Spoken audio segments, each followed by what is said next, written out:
you can drop that question down into the chat of wherever you are watching from, and I'll be able to respond to it there. Just making sure that my volume's working here.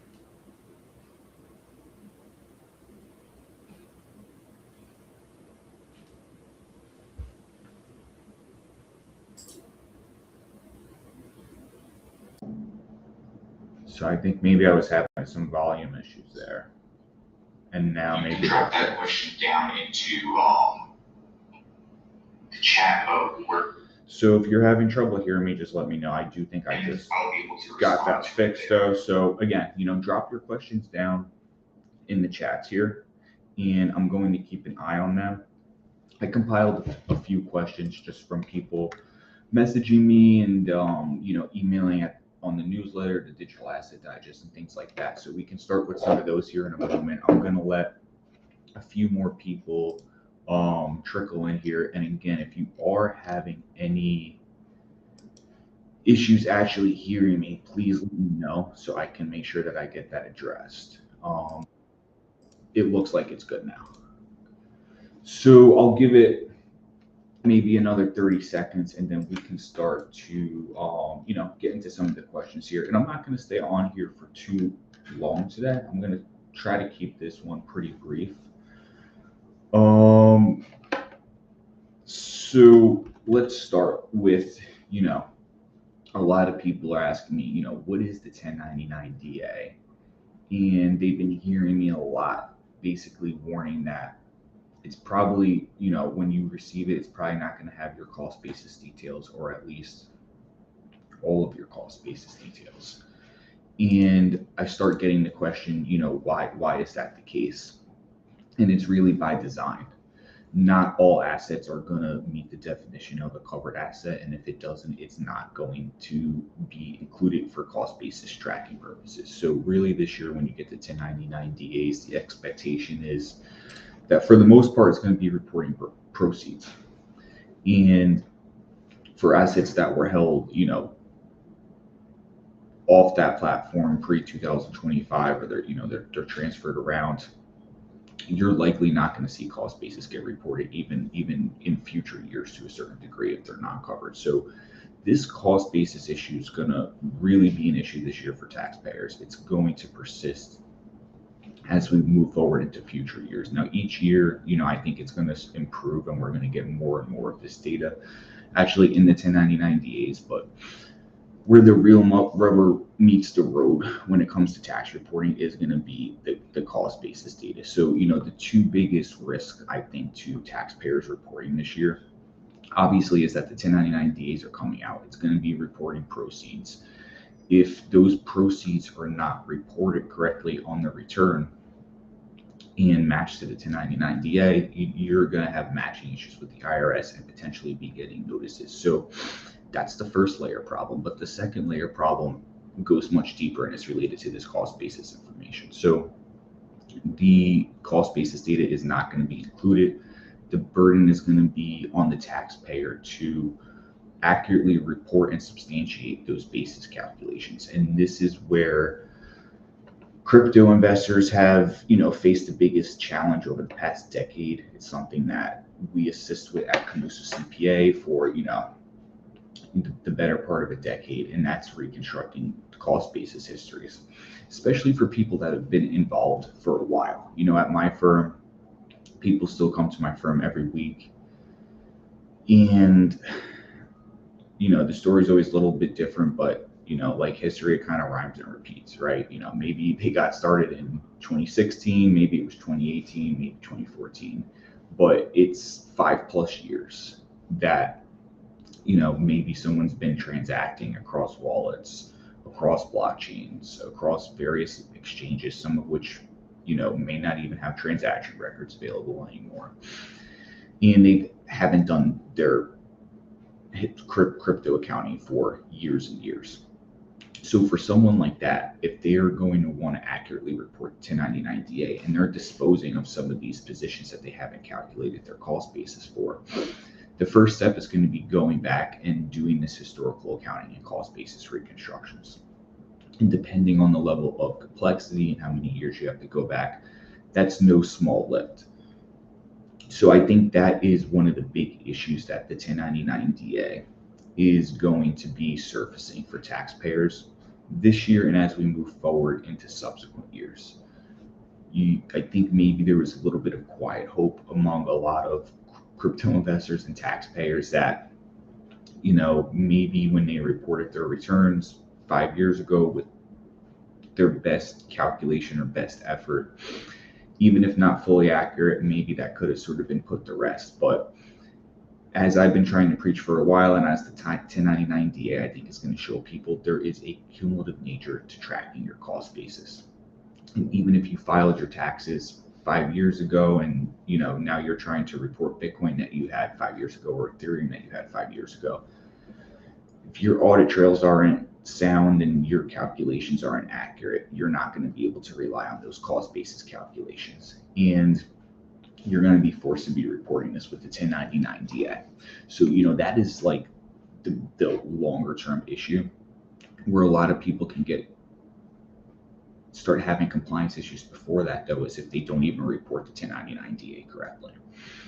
And, how that can work again is just blindly reporting the proceeds, not reporting them. You're either going to overpay in taxes or you're going to have matching issues if you do that. Just to stay on this point a bit more with the cost basis data, there's another layer that you need to consider in the cost basis calculations as well, that many taxpayers still are not fully in compliance with, and that's Revenue Procedure 2024-28. So I'm not going to take all the time to harp on that too much, but obviously it transitions how cost basis is calculated from universal to account base. It clarified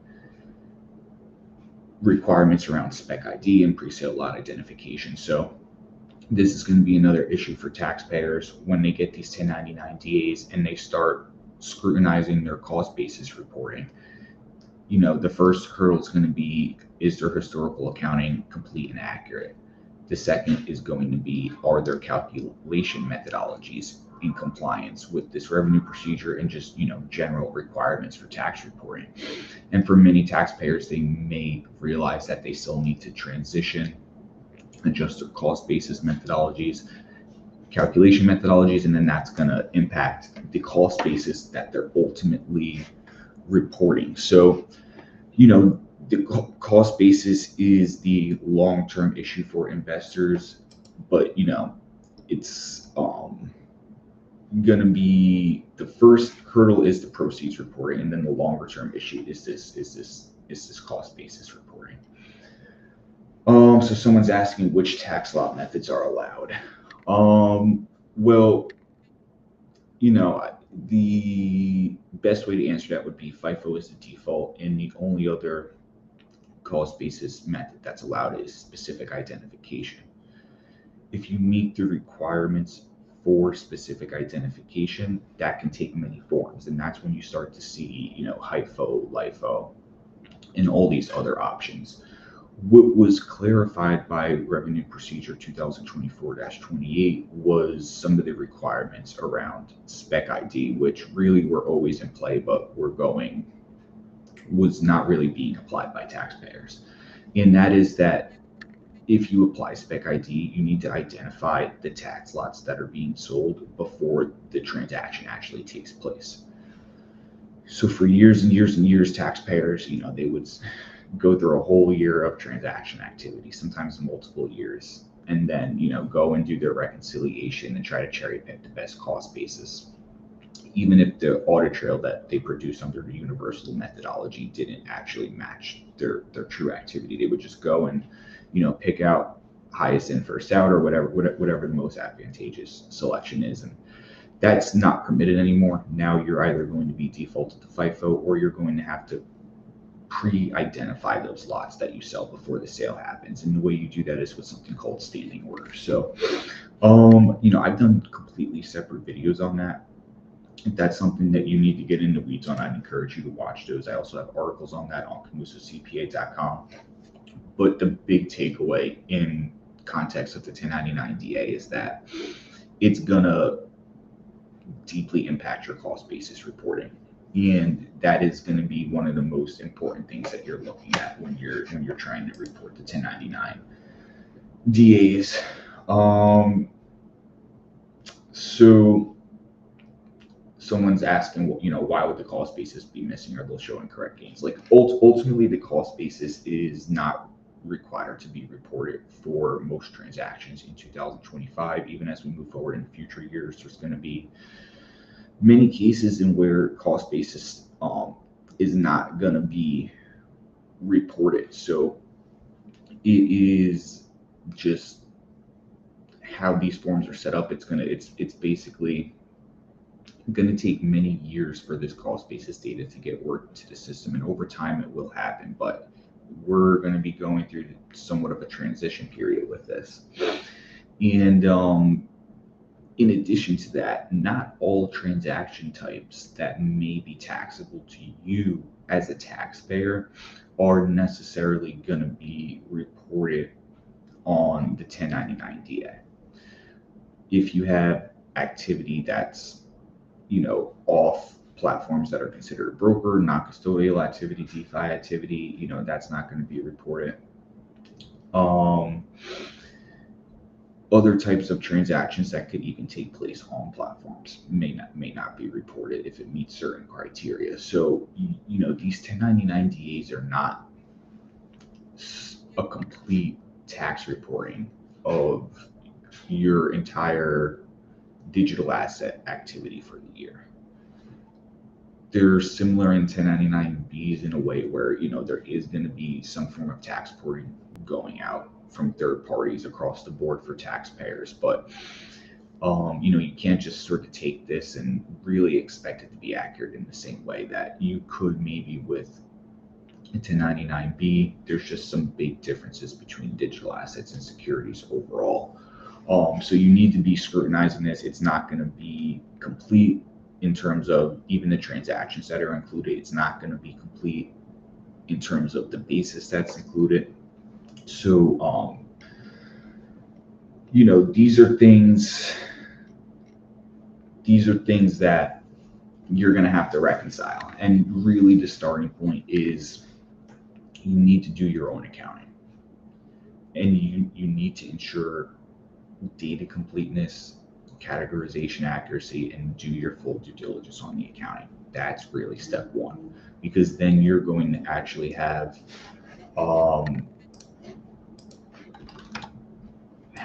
what needs to be reported based on your full history. Then you can go ahead and compare that to the 1099 DA. And then these are going to need to be reconciled and reported on your return appropriately. You're going to have to report the 1099 DA. You're going to have to report any adjustments to the basis that you're reporting. And then additionally, you're going to have to report any transactions that were not included on the 1099 DA that are in fact taxable to you. So it's really interesting. This year, we can see a scenario where taxpayers simultaneously over-report and under-report on their digital asset transactions. And how do I see that as a possibility? It would basically be someone gets a 1099 DA, cost basis data is not included, proceeds are only included, and maybe they blindly report the proceeds or they under-report their cost basis for some reason.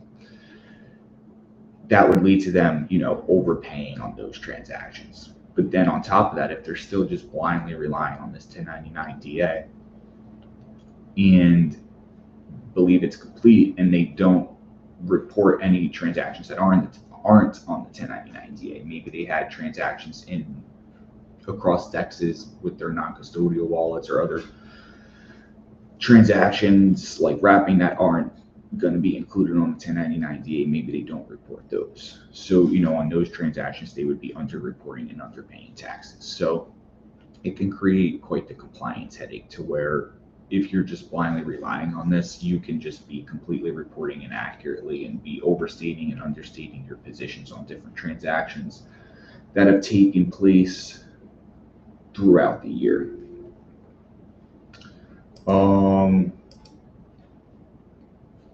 Someone's asking about the time zones. So that's actually an interesting one. Something I've been posting about a decent amount. This is something else that you're going to have to be very careful for with the 1099 DAs overall. The 1099 DAs are going to be reporting in UTC time zone. And obviously, you as a taxpayer can be on different time zones, most likely not that time zone. So you're going to have to be very careful with your price discovery, but also your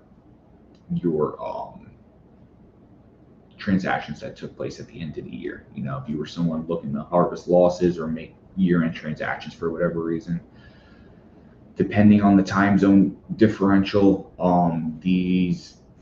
there may be differences in what's reported on the 1099 DA and what should be reported just based off of the timing of those transactions. So, you know, this is something else that you want to watch out for, and just make sure that you're normalizing all of the timestamps into your local time zone. And again, like if you have trades at year end, that's really when you want to be the most careful with that. So, you know, these are some of the things that I've been thinking about with the 1099 DA.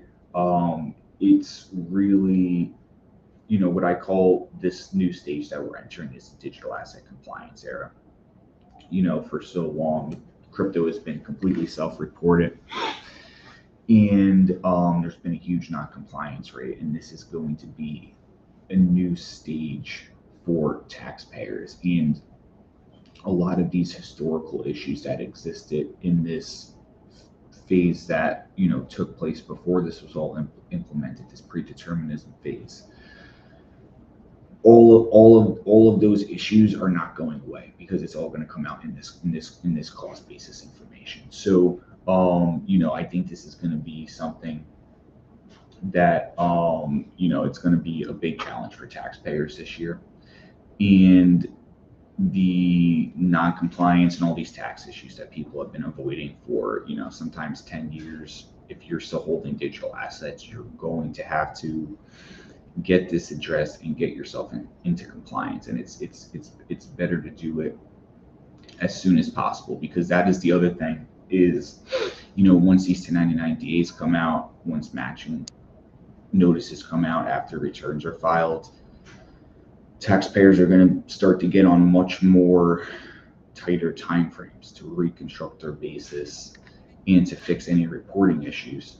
And, you know, if you're someone out there that needs to do their historical accounting for their portfolio and reconstruct their top cost basis for 10 years, I mean, it can take weeks or it can take many months depending on how complex your activity is.